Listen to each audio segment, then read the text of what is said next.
technology. His question is, why is the Islamic world so sensitive to criticism? And why does Salman Rushdie or a European cartoonist receive death threats? The practice of fatwas to be more precise. Isn't there a better way to react to this? There should be. Sister asked a good question on behalf of a non-Muslim brother, that why are Muslims so sensitive to criticism? And in reference to Salman Rushdie, why are you so sensitive to criticism? Sister, every individual is sensitive. You show me one human being in the world who is not sensitive. But the sensitivity keeps on changing. The sensitivity keeps on changing. Certain things you are sensitive, certain things you are not. So everything, the levels keep on changing, each different individual. As far as the Muslims are concerned, we Muslims, we love our Creator Allah subhanahu wa ta'ala, and we love our Prophet Muhammad sallallahu alaihi wasallam. And our Prophet Muhammad sallallahu alaihi wasallam said that no Muslim is a Muslim until he loves Allah and His Messenger more than his own self. Loves Allah and His Messenger more than his own self.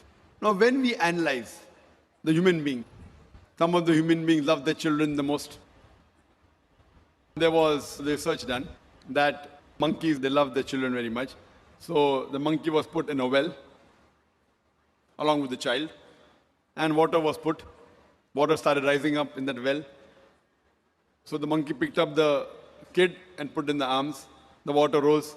It tried to save the child as much as the water kept on rising. Once it could not, it left the child and jumped out. So they loved the child a lot, but own life is more than the child.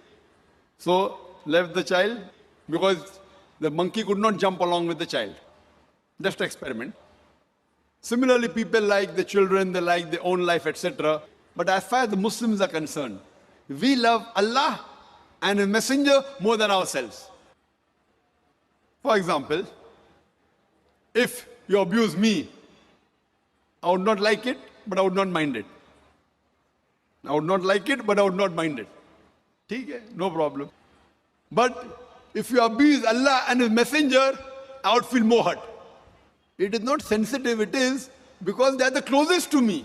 So to the Muslims, Allah and the Messenger are the closest.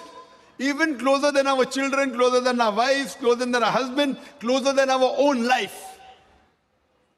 So that's the reason what you should say, your question should be reframed, that why do the Muslims love Allah and the Messenger so much? You tell me one human being. You get the human being, if you abuse him, you won't mind. But if you abuse on his mother, he'll get angry. If you abuse in the name of the mother, they get angry. So we love our Allah and our Messenger more than our mother also. So based on these things, the Muslims, they want to clarify. So when Salman Rushdie, being a so-called Muslim, inverted commas, born in a Muslim family, when he wrote book and criticized falsely, just for a few, just for money, so that's the reason the Muslims objected. You say, are there any better ways? There are many ways of objecting. I don't agree that all the ways the Muslims objected are right. Many a time they destroy property which is wrong. I don't agree with it.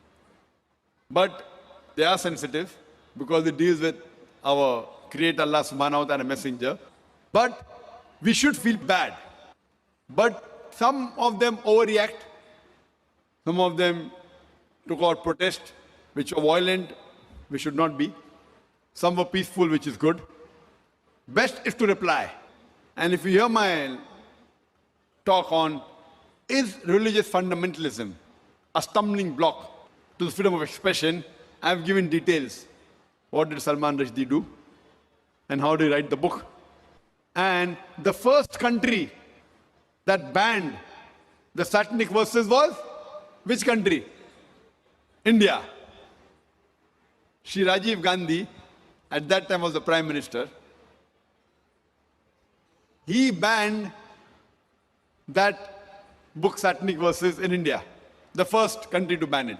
And I appreciate him.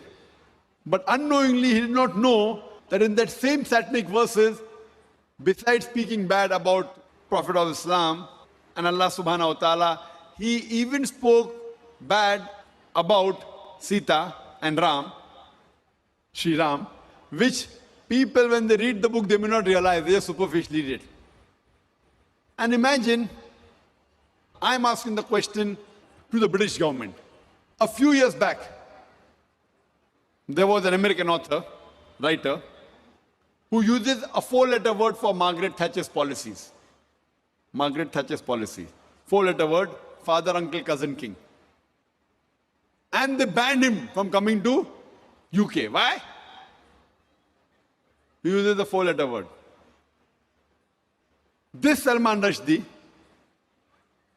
he uses the same word and makes it active, ing, many times for the British policy, for Margaret Thatcher, and he calls her, you know what, in his book, Maggie the bitch. No, fine. If you say, maybe the Britishers are bold, they wouldn't mind. But imagine if you meet the son of Margaret Thatcher and tell him that Salman Rushdie called you a son of a bitch. What will he do? He will hammer you.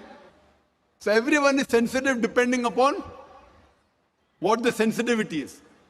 Imagine the same British government which banned another American author for using a 4-letter word, allows Salman Rushdie. Why? The reason is why? Because he abuses our Prophet Muhammad Sallallahu Alaihi Wasallam. So because he abuses the Prophet Muhammad Sallallahu Alaihi Wasallam, they can digest the same 4-letter word for Margaret Thatcher because he abused the Prophet of Islam. So this is how the policies keep on changing. So what we realize that in Islam, there is freedom of expression, the freedom of speech, but it should not go beyond the limit. It should not hurt anyone. And it should be with proof. If it hurts anyone and if it's logical and proof, it's different. But you cannot malign anyone. Maligning and backbiting is not allowed in Islam. So based on that, the Muslims, because Salman Rushdie, he maligned and he abused our Prophet Muhammad, that's the reason the Muslims felt bad and they agitated, which agree with it. And if we analyze, in most of the religions, the punishment for blasphemy is high. Whether you read the Bible, whether you read the Hindu scriptures, whether you read the Quran, and this we consider as blasphemy. That's the reason the Muslims were angry and we were sensitive, because he spoke against to something which we love much more than our life. Hope that answers the question.